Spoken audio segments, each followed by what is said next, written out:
Hey, this is Derek D-Train He2. Tonight's episode is brought to you by...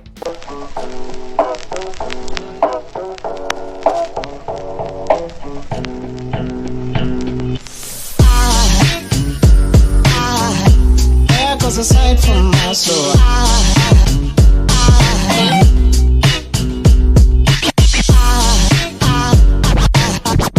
There goes a sight, there goes a sight. Now there goes a sight from my soul. There goes a sight from my soul.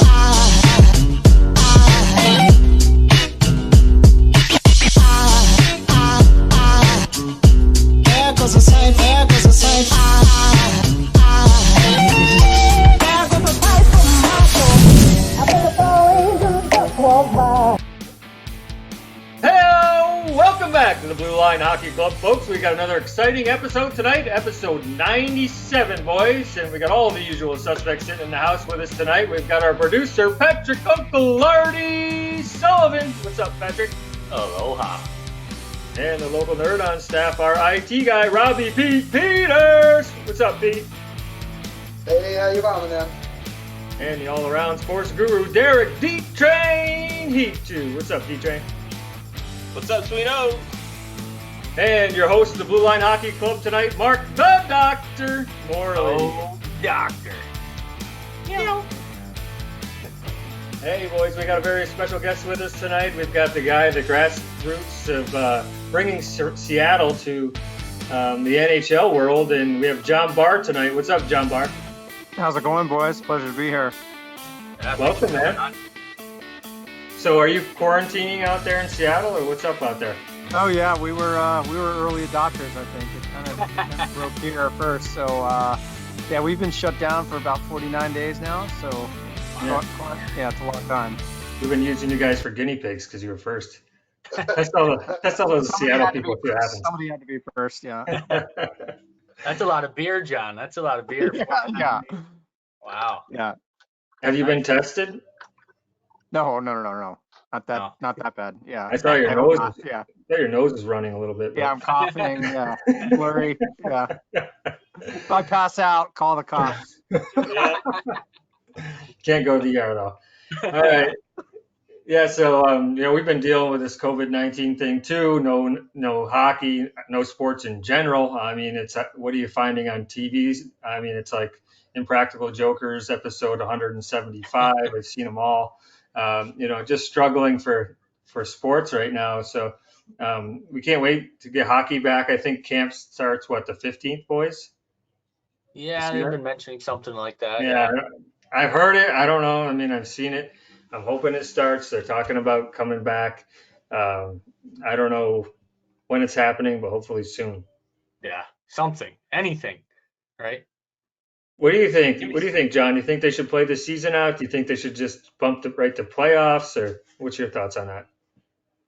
Yeah, I just miss hockey. Anyway, any way that's safe and any way it can get it. Like honestly, I'm pretty open to anything. Like I don't mind if it starts in July as long as they do it. Like I mean, the worst part of my year is the off season. Honestly, it sucks. Yeah. So I'm just excited to if there's some camps going on in May, and then we can roll into some kind of playoff, even if it's kind of a half-ass tournament type thing. I'm just itching to watch it because I can't do the old stuff anymore. Right? I've done enough of that. I can't watch that shit. Yeah, it's bad. It's really bad too. Things have changed. Yeah, I'm with you, man. Like on Twitter today, I think NHL the NHL put out a tweet that said what game would you rather watch? And I just kind of responded. I'm like, I'm sick of watching old shit. Let's play some fucking hockey. Let's play I some think I know hockey, how the man. games end. Yeah, exactly. Yeah, Exactly. I'm Can't so bet sick on of this it. shit. Yeah. I don't mind watching some of the old games when they're the glass was very low and the old And they're tackling each other on the ice. Yeah, exactly. NFL. I could watch that for 10 minutes and holy shit! How did they not break their ankles? That was just you might as well just duct tape their feet to a metal blade. But Yeah. I'm with you guys. so much of the old stuff. Let's, this is primetime hockey right now. This, May 1st, grilling up, getting ready for some We'd playoff be hockey. mid-second round at this time, right? We'd be Ooh. mid-second round. Favorite time of year. I guess Yeah. if we can take a positive, the off season will be short, right? So if they do play again, they're Maybe. talking about starting it up, Maybe, like yeah. pushing Maybe. it back to November or some shit. But Yeah. I guess it's all up in the air. What's going Well, on let's out? talk a little bit about. Yeah, go ahead, Pat. No, I was just say what's going on. I see, John, that Seattle has their own website now on the NHL.com, which is pretty cool. You can click on it. It just shows like some construction going on and maybe just some, nothing too crazy, but they have a website on the NHL.com, so that's cool. But what's going on out there with the stadium? I see they got a roof up there. Well, they had to keep the roof because it was a historical landmark. But they basically dug a huge ass hole underneath it, and they're digging deeper to make it wider and bigger, right? So before it was like a lopped arena that had like the lopped off side, or they were playing into one wall, similar to Barclays for the Islanders play in Brooklyn, Sure. and it just stuck. So that's where the Thunderbirds played. It just wasn't big enough. And there's a lot of talk about the basketball team, the Sonics owner, made it intentionally too small so that an NHL team wouldn't come in.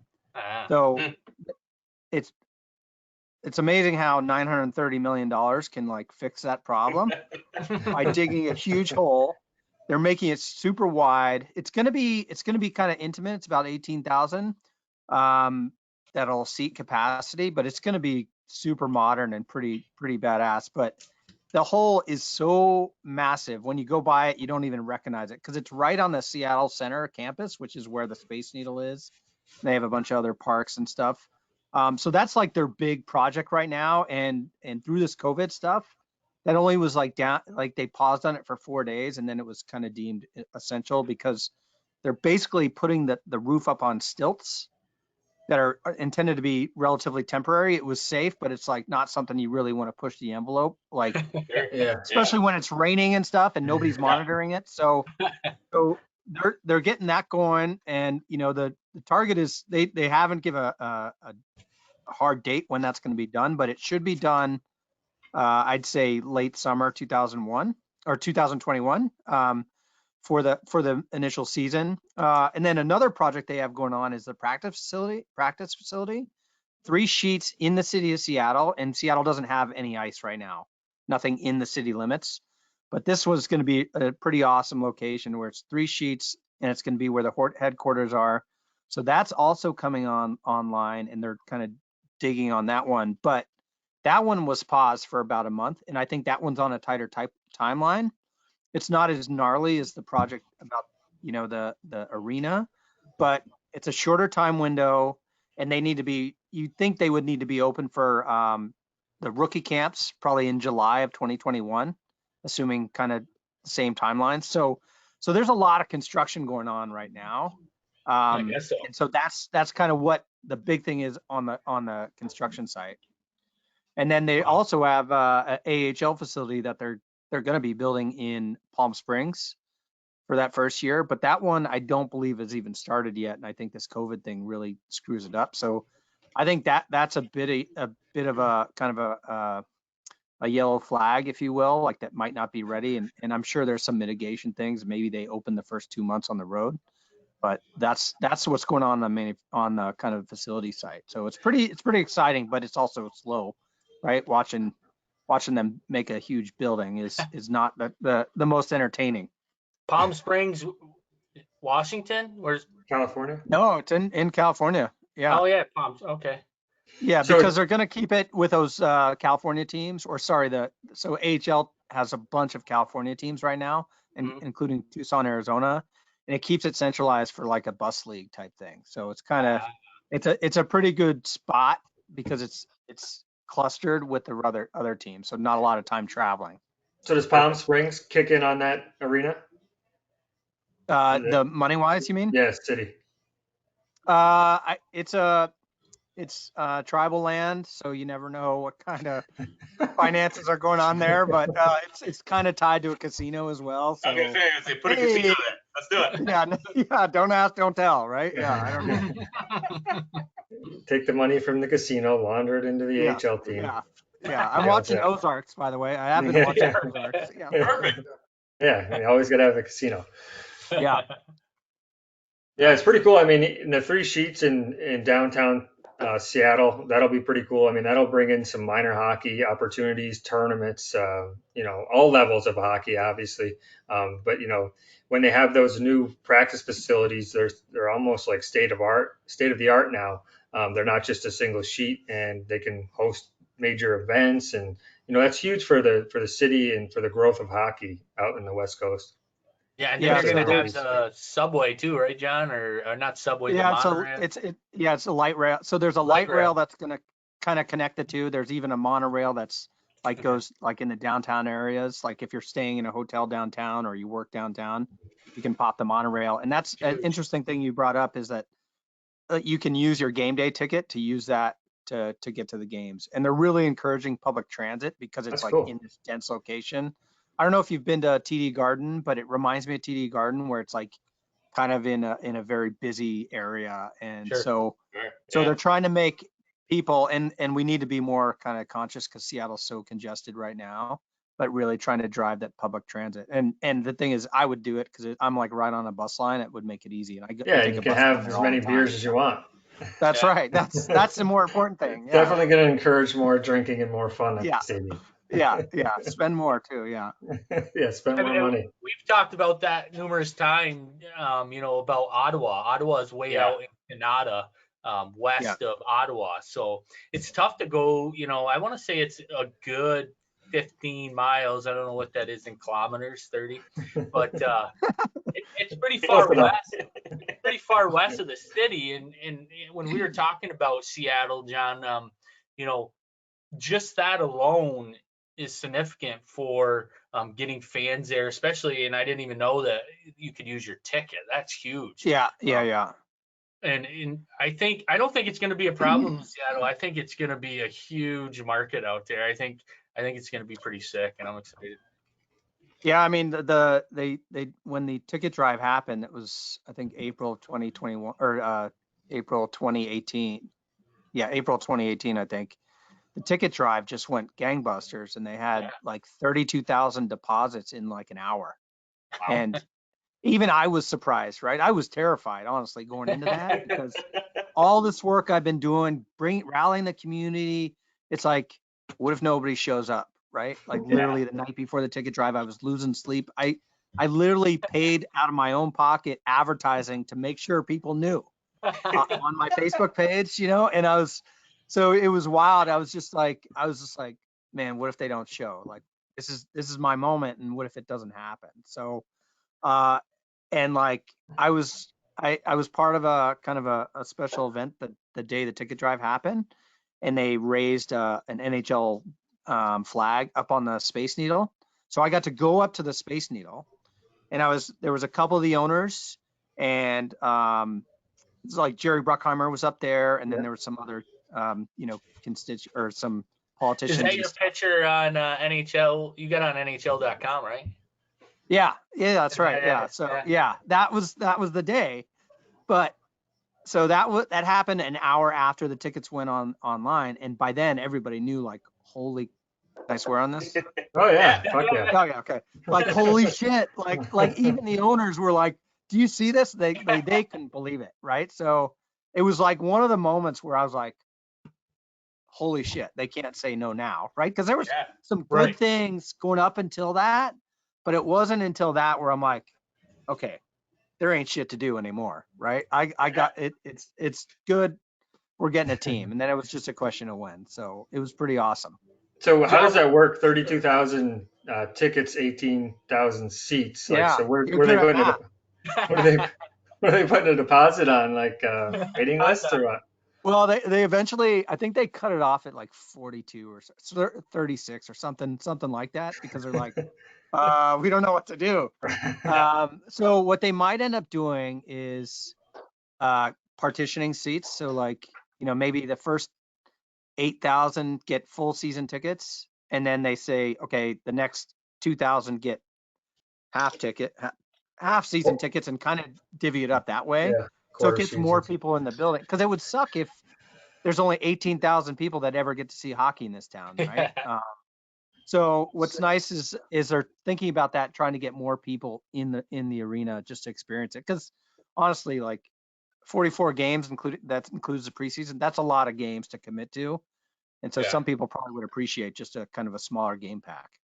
Yeah, That's true. especially you get a quarter pack, it's not so expensive, depending on their financial situation. I know like most of the teams do that because they're trying to just drive sales. Like if you look at Ottawa, I mean, they're begging for fans. They have all kinds of packages you can buy instead of the full season. So I Definitely. heard something about Montreal that every time they have a season ticket holder roll off, they split it into two different packages so that gets more people an opportunity to see it. And Yeah. that's interesting. I heard that in Montreal about Montreal. I don't know if it's true or not, but that's what they told me. Would make sense though. I mean, John, where are we at as far as naming this franchise, man? As far as packing. what the That- yeah, I that's mean, who's the mascot gonna be? Stuff, shit like that. What's going on with that stuff? Where yeah, the fuck the that's Kraken coming from anyway? yeah. It's been around for a long time. Like I've heard it for over 5 years, so it's not something original. Now that is the $1 million question, and It is. and there's the fans here are like so adamant about it and want to hear it and blah blah blah. And I could have almost guaranteed we would have heard it by now if this COVID stuff didn't break down, because I think they were planning on naming it right between the regular season ends and the playoffs of this season. So that would have been like first week in April. But I think the whole thing's kind of thrown off. And there was a statement even released today that said it's in the legal process with the league. So the team has essentially handed it to the league on what they're kind of asking for final approval. And then they need to be considered about how do you launch it in the current environment, because I'm sure they had a big party plan, because they've done a couple of these things where when they announced Ron Francis as the GM, they had him, at a big party that evening, and like a huge beer hall. It was pretty cool. But A meet and greet? I know they were probably do something big, but you can't really do that now, and you're not even sure when you can do that. So I think they're going to release the name soon. I think it could become if they do have the training camps, like a hybrid NHL training camp before the playoffs, I think we could hear the name in that time frame, because it would make sense where it's hockey starting to get back in, part of the sports culture and sports news, and then just drop the name, because I think they're going to have it ready. So that's where we're at. I honestly have no idea what it's going to be, and I've distanced myself from caring about the name, because it was like always about. I always felt it was like determining where you're going to spend your money before winning the lottery. And it's like, I got to win the lottery first. And so I've distanced myself from it. And I'm like, well, I don't care. I'm going to like the team no matter what. But a couple of the boys over here and I joke about, we just call them the crap weasels. There you go. Because I'm like, I said, oh, I'm going to just like the team no matter what they call it. And I'm like, and somebody's like, oh, so like the crap weasels? I'm like, I guess. So that's the name until further notice. Nice. Yeah. So there's no coach yet, right? Correct me if I'm wrong. Nope, not yet. I would expect that to kind of come around this summer. Lavillette's out there, Gallant's out there, but he was interviewing with Jersey. So, and I think there's a few others, Boudreau maybe, I don't know, but I think that'll happen probably before Christmas, right? Kind of time frame. So Hang on a few minutes. New Jersey will have another coach. So yeah, it's true. They haven't fired anybody during the corona. Yeah. not allowed. They're not allowed to, or else they probably would. Yeah, so it seems like they're all getting geared up. What Yeah, the, sounds like things getting together out there. what about Yeah. the fans? The fans getting excited to hear more from the local people that are kind of chomping at the bit to get some hockey out there? Definitely, but the naming kind of, without a name, like people are having some challenges with it, right? Like I think they're kind of like, I want a name, I want to buy gear and stuff like that. So they're kind of frustrated, to be honest, because it kept on kind of getting pushed out. But we still have junior hockey here. We have the Thunderbirds and the Everett Silvertips. So, those teams, Everett was doing really well. They had a good chance of going far in the WHL this year. And then Seattle's always had a good team. Like Matthew Barzal played there, but people are excited. People are getting excited. I'm hoping youth hockey, it kind of starts to even put a jolt into youth hockey in the area. We're kind of at capacity for a lot of the youth and adult hockey. But there's 2 sheets coming on that we're planning on to come online this summer from one association about 12 miles east of here. And then the 3 sheets are coming. So that's almost going to like increase our sheets by over 50% in a matter of 2 years.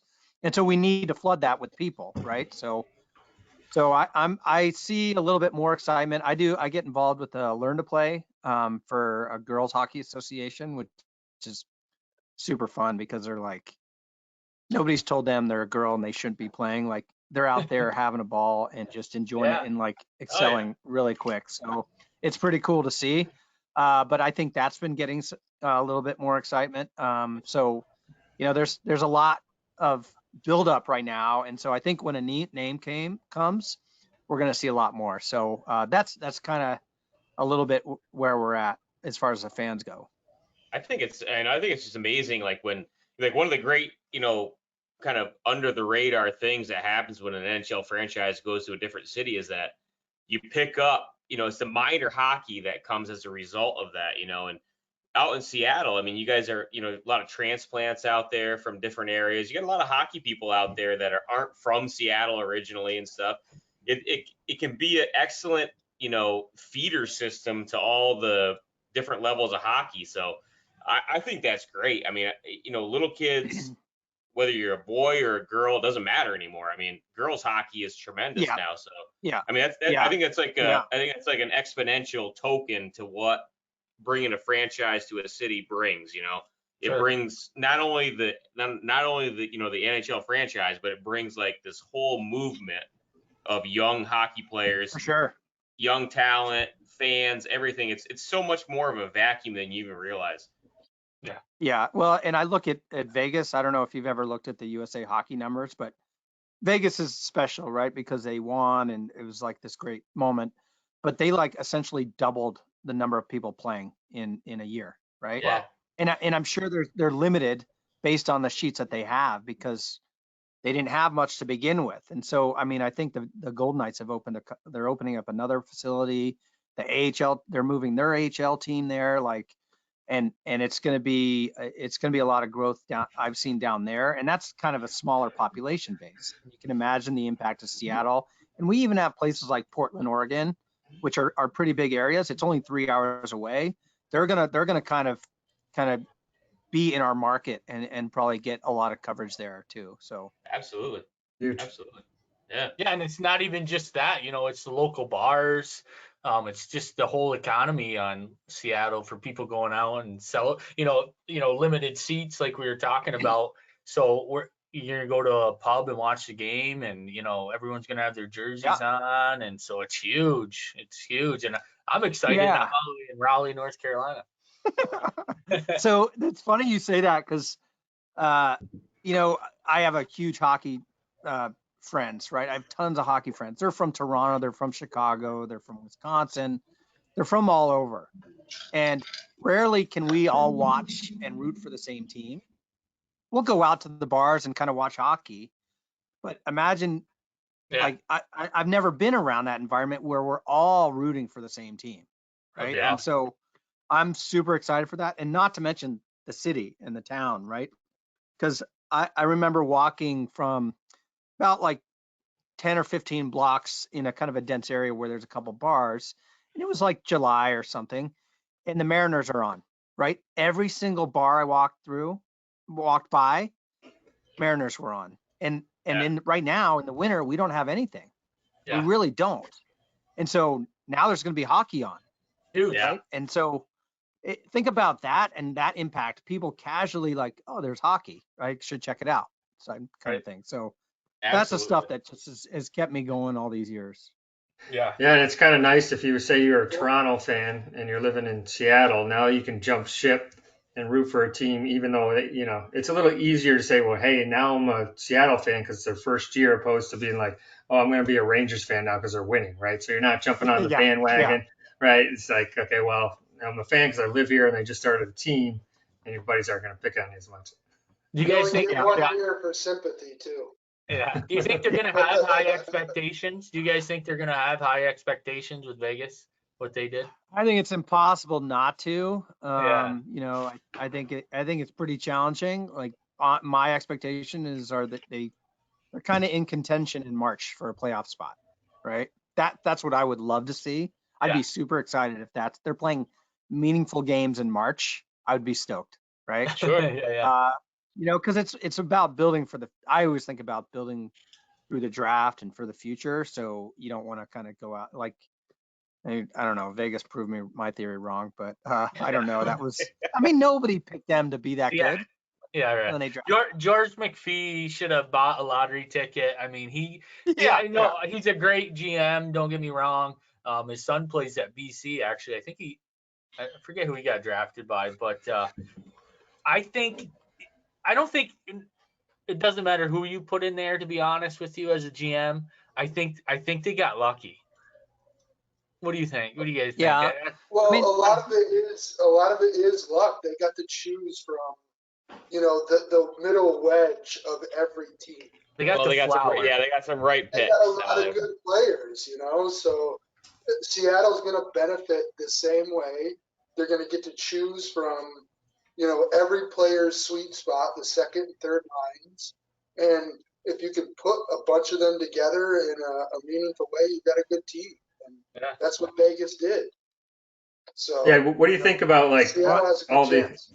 all the other GMs now watching the expansion draft with Vegas, knowing how they went about the draft, how they kind of manipulated getting those players. Now the GMs have gone through it once. Well, I'm going to protect this guy, or like the Lundqvist thing, what they're playing with their goalie situation there. They're kind of figuring out which goalies they want to go in their expansion draft, right? Because that's all on everybody's minds now. It's like, okay, well, we got an expansion coming. We're going to lose somebody. Who do we want to lose? Let's get position for it now. Where maybe before Vegas, people weren't as aware of how to make the moves.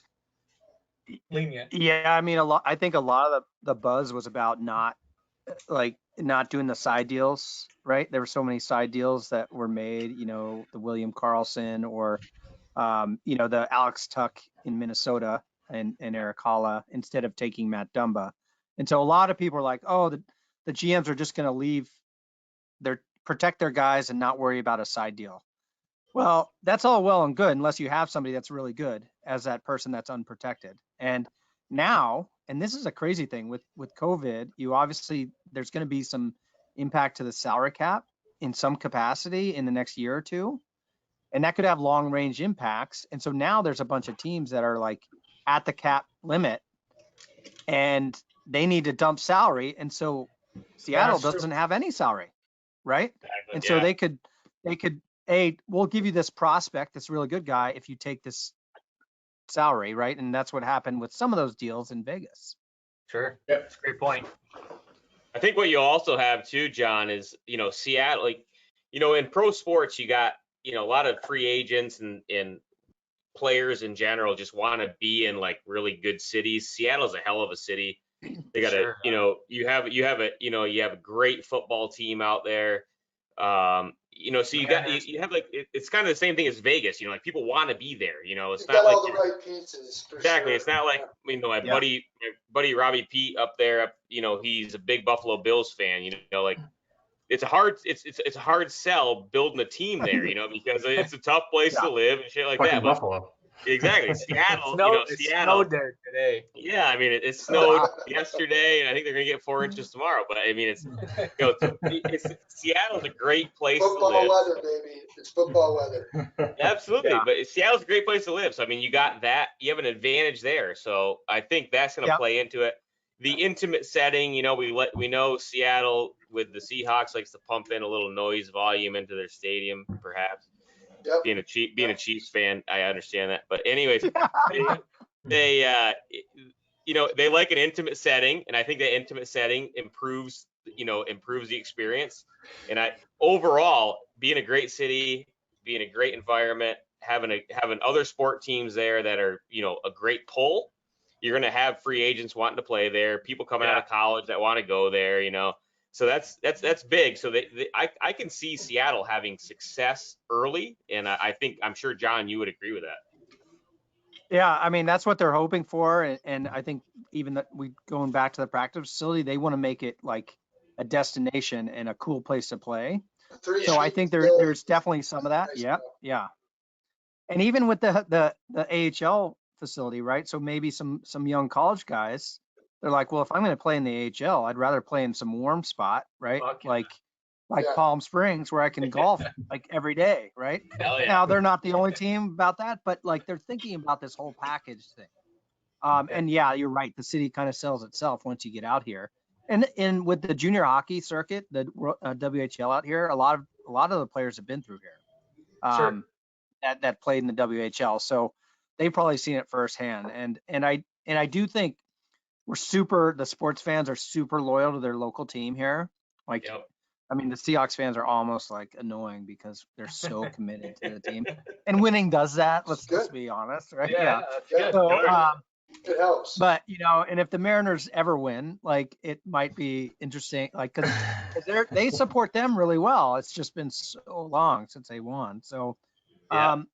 I mean, I do think it's going to be part of that culture here, and sports is and they're really committed, and there's a lot of people out here who don't know they're hockey fans yet, right? Have just never had a reason to watch it, and so that's going to be exciting to see kind of fans just literally jump on and be like, let's go, because once they get into the playoffs, I mean, I didn't become a hockey fan until I was older, and so I know once I saw playoffs hockey, I'm like, holy shit, this sport is insane. Yeah. And there's nothing like Stanley Cup playoffs. And so, Hell no.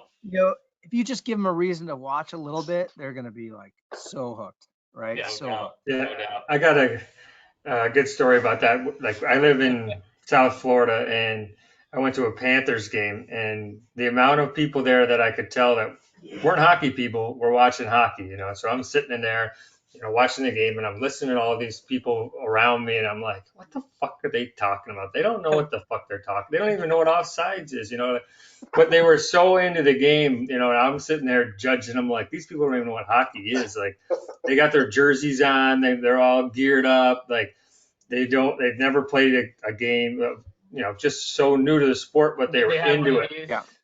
Yeah, they had the finger going. They had the popcorn, the $17 beers, and they were heckling and screaming and yelling. They were having a blast, and it was just funny to see so many South Florida people that definitely weren't hockey people, but they were there watching the game and they were rooting them on. They had way more gear than I did, and they supported their team. So like that's funny that you said that. As far as like they don't know they're hockey fans yet. They go to one game, they buy all the gear, and then they start going. Yeah, they're hooked. Yeah, they're hooked. Yeah. When they score a goal, they say touchdown. It's just going to be exciting. Does that count for one? Yeah. Yeah, right. It's just going to be exciting, I think, like John was talking about, to be able to go to the bar in the wintertime. And it's another reason to go out and just get with the guys. I mean, and actually either go to the game or go to the bar and watch the hockey team that's, 2 miles away. And hopefully they're playing meaningful games in March or so. It's I'm excited, man. I can't fucking wait. It's the perfect city for hockey. John, you got. Yeah, I can't believe they haven't had a team yet. Yeah, it's a great city for hockey, and I can't even. I'm excited because I know that fan base. As a football fan myself too. Outside of hockey, I know the way that and soccer too. I mean, you guys are big soccer city too. You guys embrace your sport teams, and that's just good for the league. It's gonna be so fun to watch. And that's exactly what the NHL needs. They need these cutting edge kind of cities to bring the league back to the forefront and kind of get them more viewers and stuff. And I think Seattle's perfect. Yeah, it's awesome. Yeah, I'm hoping they bring that kind of Seahawks stadium environment inside, right? In some capacity, right? It might not be the same, but those games, I mean, they can pump all the audio you want, but those things are rocking. I've been to a couple, and it's like, It is crazy. It is Yeah, it is. crazy. I mean, so I'm 13 excited minutes. to see how that translates into the arena. No doubt. Hey, John, do you want to stay on and talk hockey with us, or do you got to hop? How long are you gonna go? Like 20 minutes, maybe 15, It's 20 like minutes. It's up to you guys. Up to you guys. What do you want? I'll stay if you want. This is Yeah, the only yeah. thing that's keeping me going, right? Talking hockey. We just do like around the rink real quick. We have like 3 or 4 topics to banter. It'd be like another 20 minutes. If you guys are cool with me staying, Yeah, I'll Yeah. stay. All right, we, cool. we each have a topic, John, and you just put your opinion in. All right. That's it. All right. I got opinions. Yeah. There you go. Everybody's There you got an opinion. All right, boys, let's do a little around the rink here on the Blue Line Club. Tonight's Around the Rink's brought to you by Belfour Spirits tonight, our old boy Eddie Belfour's whiskey. Check him out if you haven't seen it yet. It's awesome. He sent us some samples. Pat's the only one that's finished his. I think in the first like 6 hours he had it. Empty box. Empty box. Good stuff. Check out Belfour Spirits, some good whiskeys and ryes. If you haven't checked them out, support Eddie Belfour and his new venture with his son. boys. Elbows up. Elbows up, baby. Yeah, we all know Eddie likes to drink, so follow suit and buy some of his whiskey. All right, let's get started with Around the Rink, boys. Let's start with, how about we start with Derek? I think he's got a little rule change tonight he wants to talk about. What's up, Derek? No, not necessarily a rule change, but the kind of what the NHL is progressing towards with the player tracking and puck tracking. Oh, yeah, that's right. Yeah, I thought that was I think it's kind of a pretty cool concept. They've been working on this for, a little while now. They've implemented it in a few games here and there.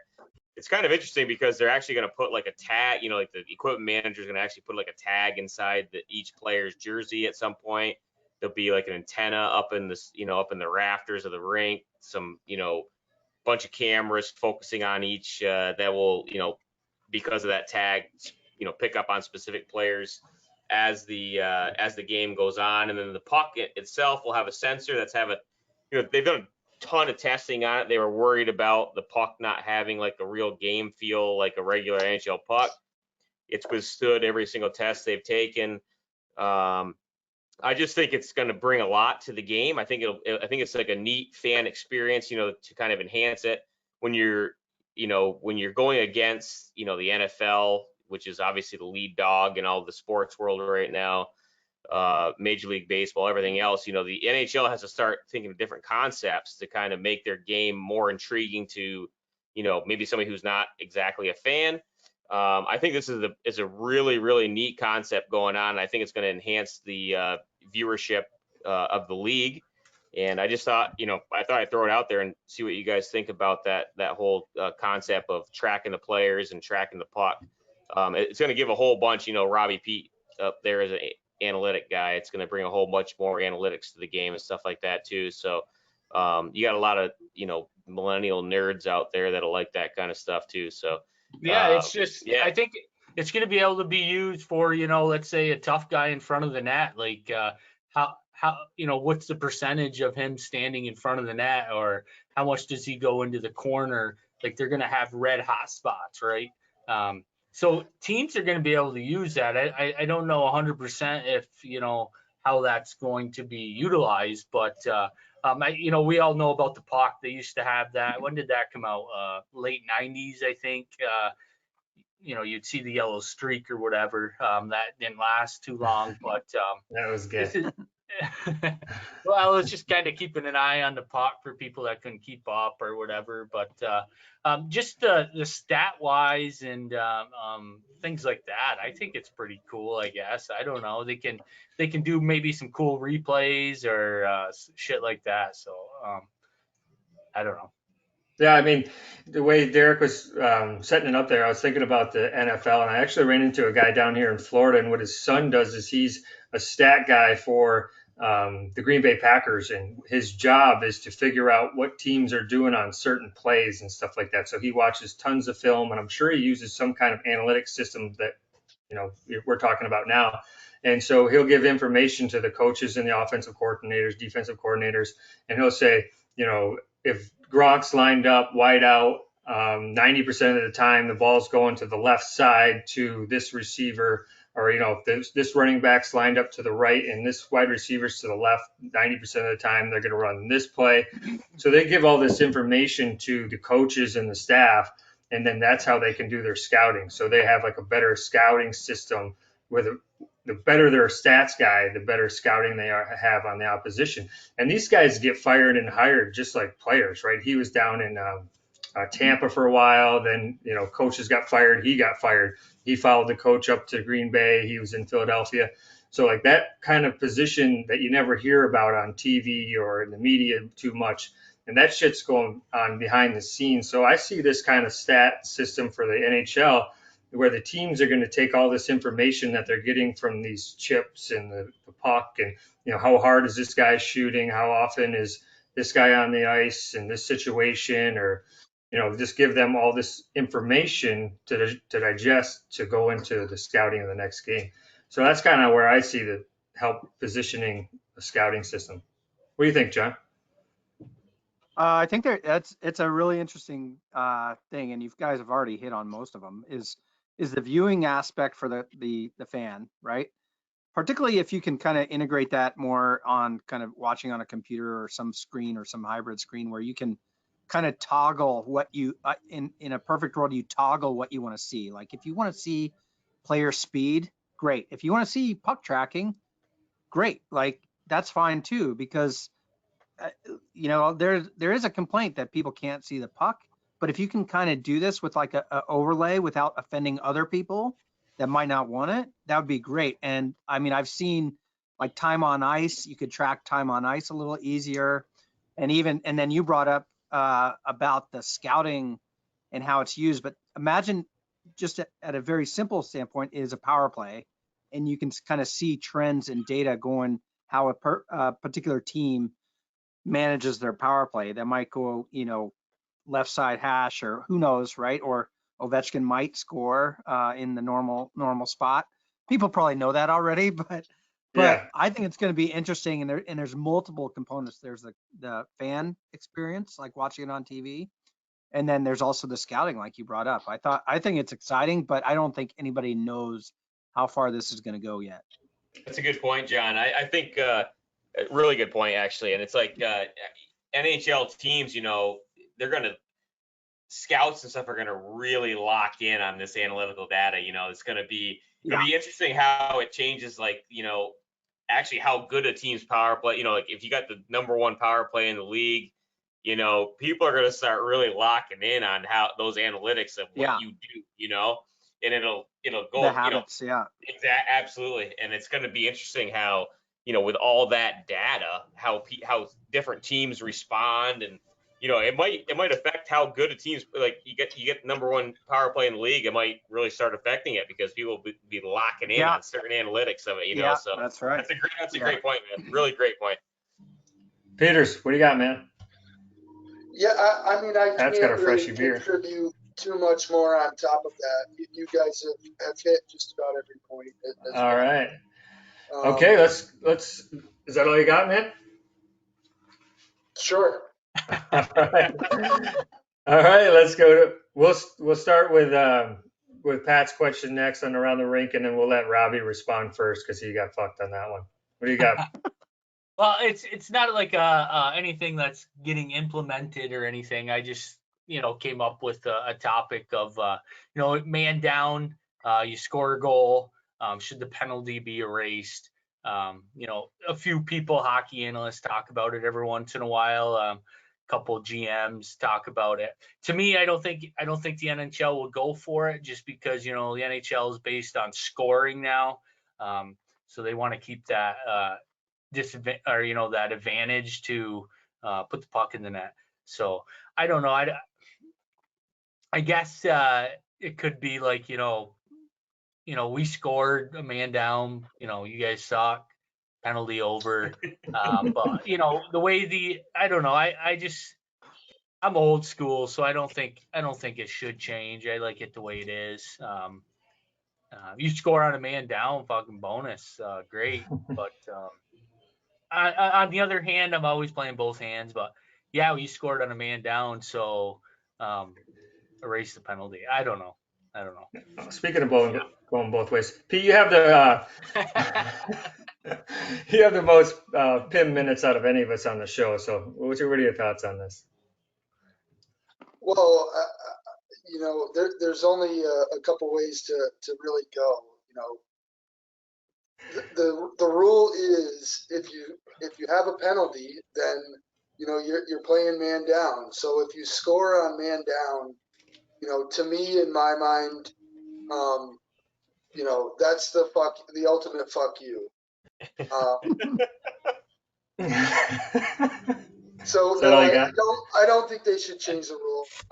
It doesn't make sense that you change the rule because it's meant for the other team is supposed to be scoring goals. If they're that bad, then there's a big mismatch in play.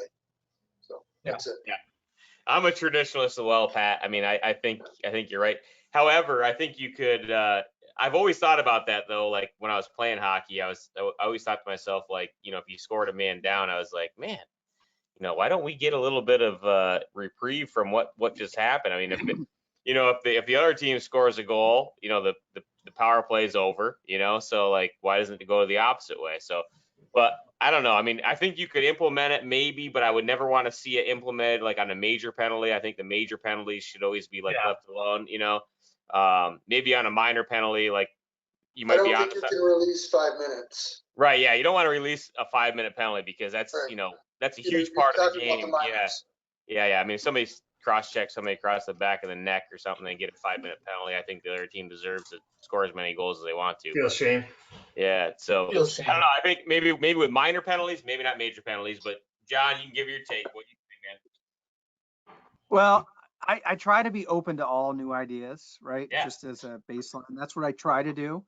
I don't really have any conviction about this one way or the other, but I do wonder if that puts more of the skilled players on the penalty kill with an attempt to potentially point. score. Like maybe you see Great point. Patrick Kane on the penalty kill just to try to win it and end it. But that I don't have much conviction other than that would be the kind of the benefit that I see in doing the changing the That's an rules. interesting point, actually. Yeah. Yeah. Yeah, What do you think, Mark? my take is, the way the NHL goes now, it's like you can't even touch the guy or it's a penalty. So, I mean, I'm watching the game and it's like so many fucking penalties now. It pisses me off. And, so in that respect, it'll cancel some of these bullshit penalties. Like that wasn't a fucking tripping. Let's go score a goal and get this shit over with. Because I just get so aggravated when I see some of these penalties, and I kind of talk about it too much on the show, but I'm old school hockey. I mean, I don't believe some of these calls are worth being a penalty. So, I mean, in that aspect, I think there's too many penalties already. So to give the team the chance to get a goal and tell the ref to go fuck himself, then it's good stuff. But Yeah, that's true. yeah, so we got that going for us. Let's get on to the next question. And Peters, what do you have tonight, buddy? Well, my question is for, Gretzky's holding 60 out of 61 records that he retired with. And with the pause, does anybody think Ovi really has a chance at breaking that record? The scoring record. Most goals. Yeah. Yeah. We'll let John go first. It definitely Why puts don't you already says? I don't know. So All right, you go in second. Just kidding. yeah. I think he could do it as long as next season's not impacted, like shortened somehow. I still think he's got a chance because you're really only cutting 10 games out of this season. I don't know how many Washington played, but of course, if they throw this whole season out from the record books, that would be a different story. But I think he's still got a shot. But he's always, who the hell knows, man? I don't know. It's crazy to watch. Do you think he's gonna break it, John? I think yes. I've thought yes, but I'm not confident. I wouldn't put a lot of money on that bet. Yeah. It's tough to say. I mean, it definitely, Ovi gets hat tricks like crazy, right? So he could have had let's say one more hat trick, and Yeah. I don't know. It's definitely putting a damper on his goals, but I think if he stays healthy and what, he's only going to get, I don't know, more knowledge. And I don't know if I would say more that he's going to beat the scoring title for sure. I What think what we're discounting, though, is he was ramping up. I mean, he was on fire right up until the playoffs, yeah. right? So Yeah. what we don't know is, could there have been a tear in there? 3, 4. Yeah. Who knows? We're seeing such high goal scoring games now that for him to pull out 4 or 5 goals, what's surprising anymore? Yeah, 4 goals a game. never know. 4 goals a game by Ovi. It's like just they run through that on NHL News. Like next topic, it's What a hat trick tonight. And in other news, yeah, I think it could benefit him actually, this kind of thing, because an older player, he's kind of getting a little bit of time to let his body heal up, and he's not getting the attrition that normally happens. So I agree with John. I agree with a lot of you guys, but I mean, I think he will eventually beat this scoring record. I really do. I think he's got a young little buck at home now too, a young child at home. That I was married to his wife. Yeah, there you go. So he's Making probably going to be in great shape from a physical standpoint from the wife he's with, and he's got a lot mentally to go for with having a young child at home. So I think he will. I think he's going to do this, man. I really do, and I think that if you look on the positive note, which we all need to do these days with the COVID situation, I think it maybe could help his body, and I think maybe it'll maybe prolong the career a little bit, and I think I think he'll be all right, man. I think he'll be all right, and I think it's going to be. He's nasty, dude. I mean, he's talking. I remember John talking to saying like on the power play, you kind of know where he's going to be. Even though you know where he's going to be, man, he just like sits there with like his stick up in the air. Like, one timer. yeah, just give it to me, man. I don't care if everybody on the ice knows where I am. Just pass the freaking puck, and I'm gonna smash it into the top corner. Like, it doesn't matter. So, yeah, I think that's great. Yeah, I think the one thing like Rob touched on that could hurt him is like every player, even though he's one of the greats, can go into a slump, right? So he's in the best probably goal scoring of his career before this stuff delayed. Can he get back to that level right away if the season picks back up, or does he fall into a 5-6 game slump where he gets a couple goals, right? Because he was scoring every night, multiple goals. I mean, he was on fire, like Rob said. So I think the only thing that might really hurt him this year is like, can he pick up where he left off? Because it's not easy to do, especially like not practicing, not in game shape, throwing right back into the end of the season, high caliber paced games. So that's the only thing that I think it could fuck him up right now. If he keeps porking his wife. The only thing I'd add on top of that is, everybody has had the same time off, so everybody's licking their wounds. Everybody is anxious and ready to get back on the ice, and I'm not sure that's enough. At the end of the day, just turning the switch back on. There's he could be on fire, but if Holtby is shit in the bed, if there are a whole team that has to be moving at the same pace. Yeah, it's not that easy. Yeah. All right, the last question before we get John off the air here is the around the ring question that I have tonight is just to go over a little bit what happened in last week's NFL draft. I know it's off topic for our hockey show, but the only real sports we've really had to interact with in the last couple months here, or whatever the hell it's been.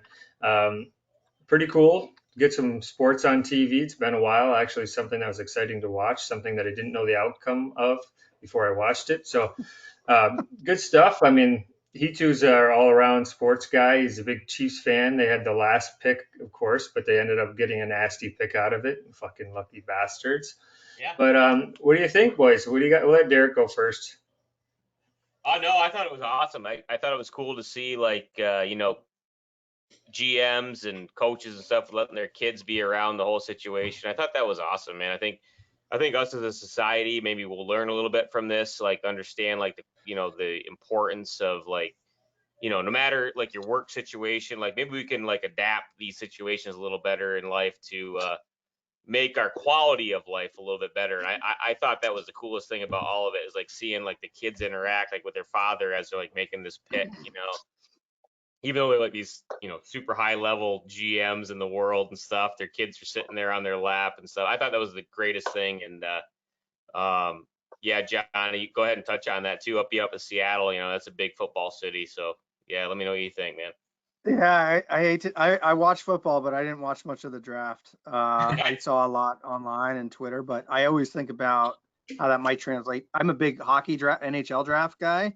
I Yep. love watching the NHL draft, and I was in Vancouver last year. I love it. It was like the coolest experience. But I wonder if they could bring that kind of same vibe this year to the NHL draft. And talking about these kids, and they come from all these countries, and like they're going to be up at like 2 a.m. or whatever in Finland, and I think it would be pretty cool to see that. There's plenty of coverage of football here, and it's just like it's almost overwhelming, honestly. Sure. So, but that's how I look at it, is how we could parlay that into the NHL.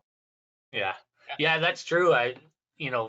Football is mainly the United States draft, right? So NHL would be worldwide and all hours of the night, and it'd be funny to see kids falling asleep and falling out of chairs and shit like that. But down here in Carolina Panthers, they went defense. I think they pretty much picked all defense just to beef up that.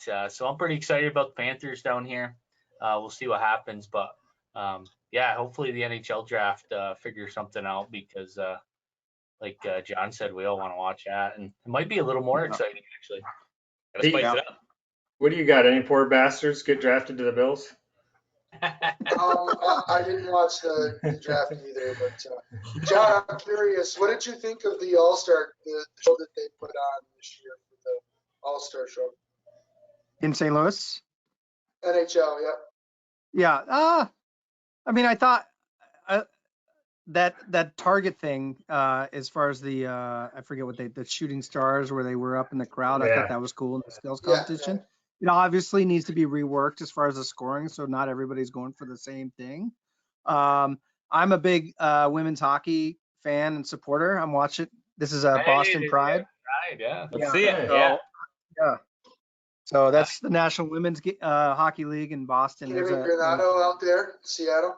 Yeah, that's right. That's another one. But there's a female that's from the Seattle area that's playing for the Boston Pride. So whenever I'm out in Boston, I definitely go check her out, just to be a fan of hers and support her. Nice. It's a good environment. But I love seeing the women on there. That was pretty cool.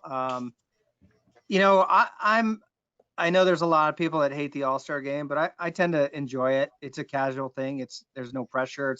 It's good to see some of the personalities, like Derek was saying, about kind of the GMs in the draft and the personalities that come out. Like it humanizes these people that we're used to seeing like stoic in front of a microphone. They're people too. And I think that's really cool about the All-Star game too. Not to tie it all back to hockey, but hey, that's me. Yeah, no, I liked how they came up through the stands and kind of more of an interactive experience. Yeah, for sure. Yeah. I see Toronto joined the women's league, right? Is that right? That's right. Yeah, they just announced an expansion to Toronto. That's weird. The women's hockey game is really like a political nightmare right now. Yeah, it is. Everybody wants to support it, right? Everybody's got good intentions, but it's just they have different methods on how they want to do that. So in the meantime, I'm going to support all of them, right? And watch it. So I just love hockey, man. Like, honestly, I don't care what level you're playing, high school, college, women's, doesn't matter. I just love it. Yeah, sure. Yeah, just I'll touch on the draft a little bit. Is that, like you said, you got to see the coaches and the GMs in their home offices and stuff like that. That was cool. Obviously, some of them had ripping pads, which was kind of neat to see. But then it was also kind of cool to see like some of these players, because usually you'll see them at the draft in like a $4,000 suit, and then you see them at home in their fucking sweatpants, and you're like, hey, his house is shittier than mine. So that, on the wall, with like a dorm, sitting in a room with like a dorm fridge behind them, and a light, like a light bulb hanging from the ceiling that has no like fixture in it. So yeah, that was cool. Yeah, I mean the Giants picked a big fat fuck lineman. Wasn't too exciting for me to see. But as far as if we want to touch on the women's stuff right before we get off, I mean we did see a little bit come out about how the NHL needs to support WNHL. Pretty much league in order for it to get going. And and a lot of times, like the WNBA, they struggled to get fans, and they really needed the money behind them to sustain because it's expensive to have these professional teams and fly them everywhere, and it's a lot of money. So, what do you guys think? Do you think the NHL should get behind this league and help support them, have a financially stable league that they can be confident in playing and not have to worry about hopping between two leagues and all the other bullshit that they've had to deal with? I think we talked about it before. My suggestion was, the Boston Pride, for example, have them play, before a Bruins game or something. The whole thing of exiting people out and then bringing back in the Bruins fans. I don't know how that would work, but something like that. Maybe if you buy a Bruins ticket for tonight's game, you can pay half off to go to a Pride game, or you get a free beer or something to get people in there. I think that's for sure. I mean, I think I would do that. Like John said, he loves hockey, all kinds. I do too. If us 5 guys are going to a Bruins game, let's go check out some girls games and we get a free beer. Fuck it, let's go. I think, man, listen, I'm up here at, in Canton, New York. So there's, St. Lawrence University has a Division I women's and men's team. Clarkson's women's wins national. Absolutely. Yeah. I mean, Clarkson women's and men's, great hockey programs up here. I actually enjoy, this is going to maybe sound ridiculous to some of you guys, but I love watching the women's games more than I like watching the men's game these days, because it's a more finesse game. It's my kids love watching it. It's like a better atmosphere for my kids to watch it. I really enjoy it, man. Women's hockey has come, a long, long way from when I was playing hockey, like in high school and college and stuff like that in the late 90s. So, I mean, these girls are, legit. They really are. I mean, these guys, I remember watching Clarkson last year or the year before, and they had some Russian or, Yugoslavian girl, man. And I was like, she would just tear the ice up. And I was just like, where did this girl come from? This women's hockey is not, maybe, if you're just the average listener to watching hockey and all you pay attention to is the NHL or men's hockey, women's hockey is like so far advanced as far as what you might think the game is. And I would encourage everyone to go out and watch some women's hockey on any level, because it really is come so far, and it's really fun to watch, because men are out there, they're knocking heads and stuff like that, but the women's game is a little bit more finesse. It's still pretty physical, actually. Like, it's really fun to watch, and I encourage every hockey fan out there to go and look at some women's hockey. Sure, yeah. Yeah, kind of compared to the USA women's soccer team, and how good they are, and now they kind of get snubbed compared to the men's team, and how much less they get paid, and all that controversy that they've had over the years. But very good athletes, winning gold medals, performing better than the men's team. Just the stigma's still there as far as women's sports. So, well, I'm not sure if it is stigma, but the money. Oh, here we go. Well, the money is definitely in the men's side of the sports, so it does make sense for the girls' game to tack on to the men's game. They already have all of the processes in place, but from a business standpoint, the NHL is trying to stay solvent with the men's game, so they're going to have to decide, is this big financial commitment worth the revenues and the profits that are being made now. Yeah. Or does USA Hockey get involved? I mean, they're huge in women's hockey. I mean, they pay the women's hockey players year round that are on the USA team. I mean, is that something they would get involved with and support a league? I just, it's hard without financial backing to keep these women's leagues going, because it is so expensive. Yeah. It takes money to make it successful.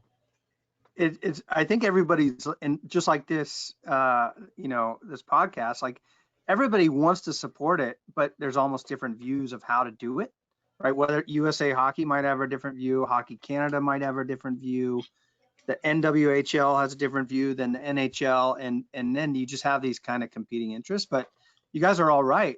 It's but nobody really knows for sure the right way, and whether you want to subsidize it and the long-term benefits of essentially investing in a female fan base now to help grow that and inspire little girls to become women and maybe from a business standpoint become hockey fans, right? Yeah. And Business I don't fans, know the answer. I just know, yeah. I mean, you're opening up to an entire new market with the girls, you know, and the more girls you get into the game, the more equipment and shirts and Yeah. skates, Yeah. and you know, so Yeah. from a business standpoint, it makes a lot of sense to do it. Yeah. I would think. Yeah. Well, boys, the producer's in my ear right now. We got to wrap it up. We got a little long tonight. We got John to stay on a little extra. We Appreciate it, John. appreciate the time to That stay was on a with us lot of tonight. fun, boys. Yeah, Yeah, it you're keeping was. me sane, so thank you. All right, See you boys. guys, man. Another Yeah. great episode, Yeah. episode 97 tonight. And check us out on Twitter, Facebook. Our YouTube channel has all these podcasts on video now. So check out the website, Blue Line Hockey Club, for our podcasts and all of our social media as well. All right, boys, another great one. And until next time, keep your stick on the ice. See ya. Bill. Oh, doctor. Keep your head up. Thanks for coming on, John. I really appreciate it. Yeah, that was cool. It was a lot of fun.